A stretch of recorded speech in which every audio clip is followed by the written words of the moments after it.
नमस्कार मित्रांनो, लई आवडतेस तू मला या मालिकेच्या आजच्या भागात आपण बघणार आहोत.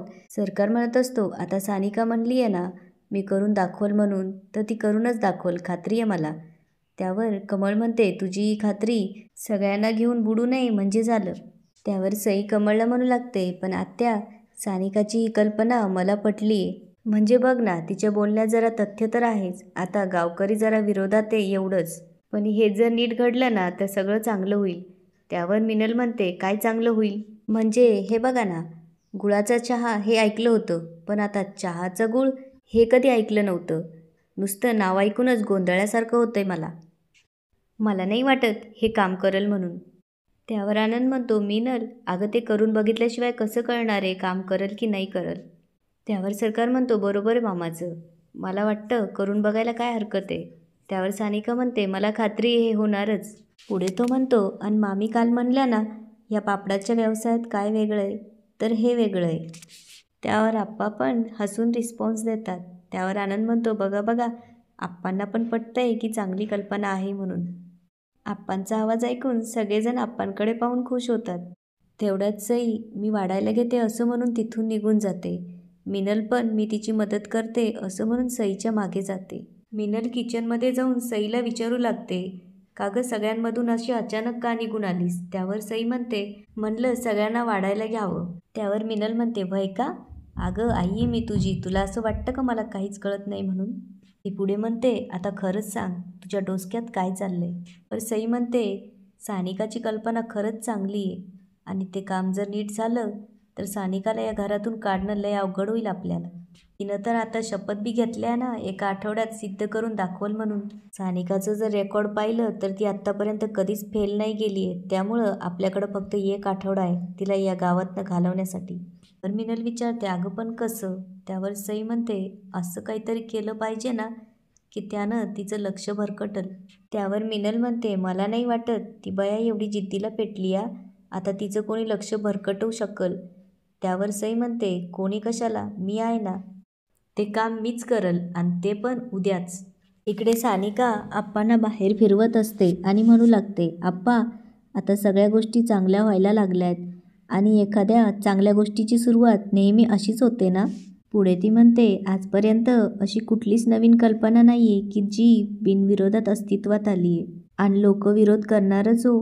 आपण जर त्यांच्या बाजूने विचार केला तर त्यांचं बी बरोबरच आहे. पुढे ती म्हणते, आप्पा आता एक एक गोष्टी चांगल्या व्हायला लागल्यात. गावकऱ्यांनी पण आपल्यावरची बंदी उठवली, आणि त्यामुळेच तुम्हाला मी इथे मंदिरात दर्शनासाठी घेऊन आली आहे, कारण कुठल्याही शुभ कार्याची सुरुवात ही देवाच्या दर्शनानेच होते. पुढे ती म्हणू लागते, आप्पा तुम्ही ना लवकर बरे व्हावं, मला तुमच्याशी लई गप्पा मारायच्या आहे. तुम्ही पहिली व्यक्ती जिने मला सून म्हणून स्वीकारलं आहे. पुढे ती म्हणते, आप्पा मला ना तुमची सून म्हणून अख्खं गावभर मिरवायचं आहे. आप्पाही खूप खुश असतात. तेवढ्यात वाचवा वाचवा कोणी आहे का तिकडे असा आवाज येऊ लागतो. सानिका आणि आप्पा एकमेकांकडे बघू लागतात.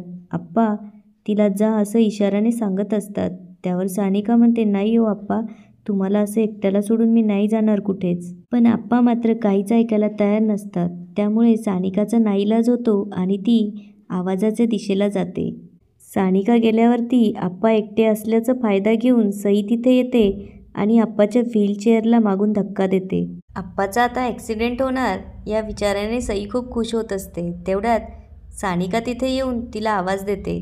सानिकाला बघून सई घाबरते. सानिका सईला विचारू लागते, तू इथं काय करतेस. त्यावर सई म्हणते, मी इथं दर्शनाला आले होते. सई सानिकाला विचारू लागते, तू इथं काय करतेस. त्यावर सानिका म्हणते, मी पण आप्पांना इथं घेऊन दर्शनाला आले होते. त्यावर सई म्हणते, अरे वा छान, पण आप्पा कुठे आहे. सानिकाच्या लक्षात येतं की आप्पा तिथे नसतात. ती इकडे तिकडे बघते तेव्हा तिला समोर रस्त्यावरती आप्पा व्हीलचेअरवरती खाली जाताना दिसतात. हे बघून सानिकाला काय करावं हे सुचत नसतं. समोरून एक गाडी येताना दिसते आणि सानिका आप्पा असा आवाज देऊन त्या दिशेनं पळत जाते आणि आप्पांची व्हीलचेअर धरून ती आप्पांना बाजूला करते. सानिकाने आप्पांना वाचवल्याचं बघून सईला मात्र खूप राग येत असतो. सानिका मात्र इकडे खूप घाबरलेली असते. आप्पांना धरून ती रडू लागते आणि विचारते, आप्पा तुम्हाला काही झालं तर नाही ना. तेवढ्यात सई पण तिथे येते आणि नाटक करू लागते आणि आप्पांना विचारते, आप्पा कसं काय झालं, हे कोणी केलं. आणि सानिकाला म्हणू लागते, सानिका तू काय करत होतीस, कसं काय झालं हे, आणि आप्पांना एकटं सोडूनच कशी गेलीस? आप्पांना जर काही झालं असतं म्हणजे, असं म्हणून सई रडू लागते. सई आणि सानिका आप्पांना घरी घेऊन येतात. तेव्हा कमळला मात्र खूप राग आलेला असतो आणि रागाच्या भरात ती सानिकाला नको नको ते बोलू लागते. डोसकं ठिकाणं आहे का नाही तुझं? अगं त्यांना एकटं टाकून कुठं गेली होतीस? त्यावर सानिका म्हणते, आई अहो मी आप्पांना मंदिरात दर्शनासाठी घेऊन गेले होते. आणि ती सांगू लागते, तिथं ना मला वाचवा वाचवा असा आवाज आला हो. तिथं ना कोणीच नव्हतं, त्यामुळं मला समजतच नव्हतं काय करावं म्हणून.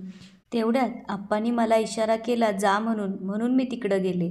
त्यावर सरकार म्हणतो, अगं सानिका तुझ्याशिवाय आप्पांजवळ कोणीच नव्हतं, मग जाण्याआधी जरा तरी विचार करायचा होतास.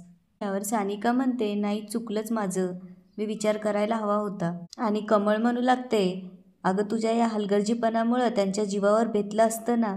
अगं परिस्थिती काय, आपण कसं वागतोय हे सुद्धा समजत नाही तुला. कमळ पुढे बोलू लागते, मला तर असं वाटतं हा समजा तुझा डाव असेल, कारण तू एकटीच होतीस त्यांच्याबरोबर, दुसरं कोणी बी नव्हतं. तूच त्यांना ढकलून दिलं नसल हे कशावरून? हे ऐकून सानिकाला धक्का बसतो.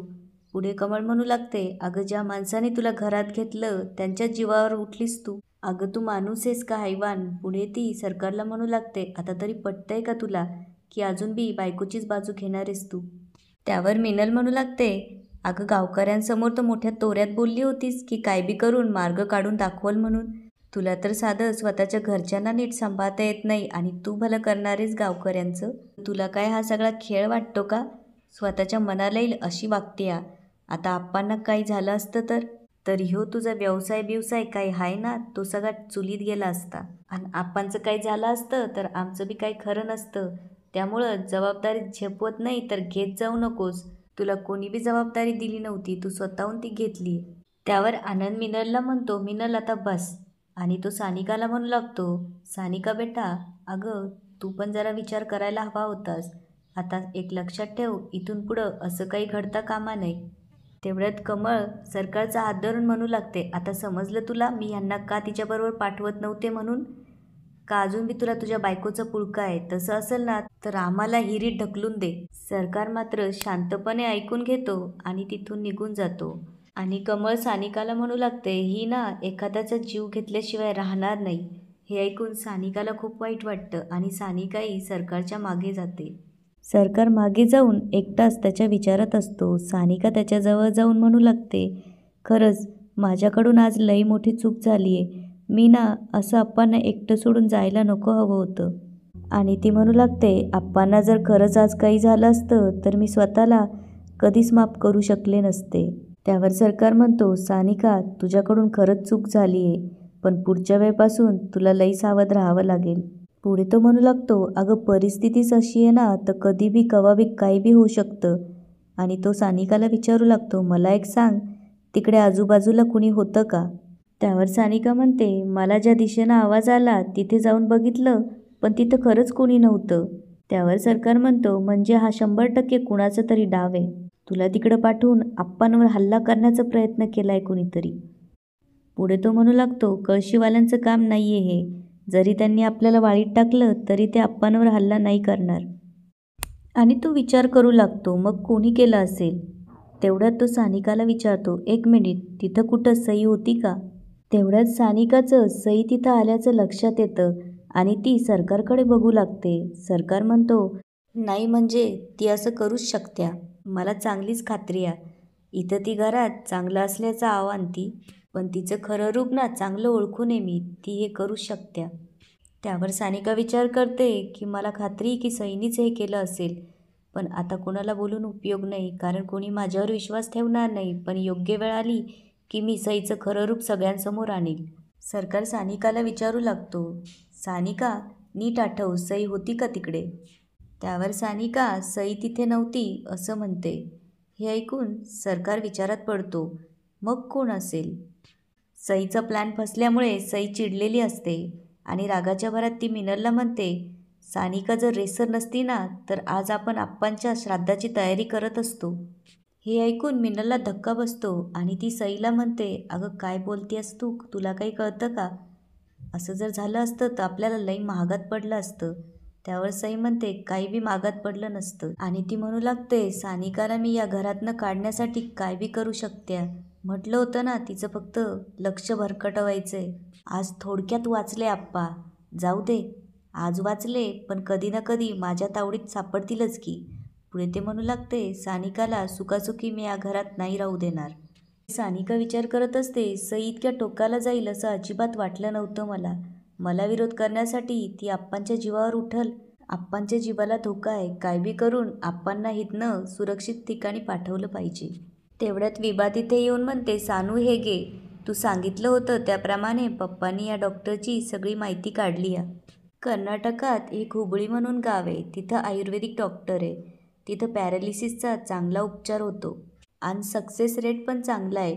ती पुढे विचारू लागते पण सानू तू मला ही सगळी माहिती का काढायला लावलीस. त्यावर सानिका म्हणते कारण आप्पा लवकरात लवकर बरे झाले पाहिजेत. त्यावर विभा म्हणते हां आप्पांना तिकडे पाठवूच शकतो आपण कारण पप्पा म्हणत होते तिकडे गेलेलं पेशंट 100% बरं होऊनच घरी येतं. आणि याच ठिकाणी आजचा एपिसोड संपतो. धन्यवाद.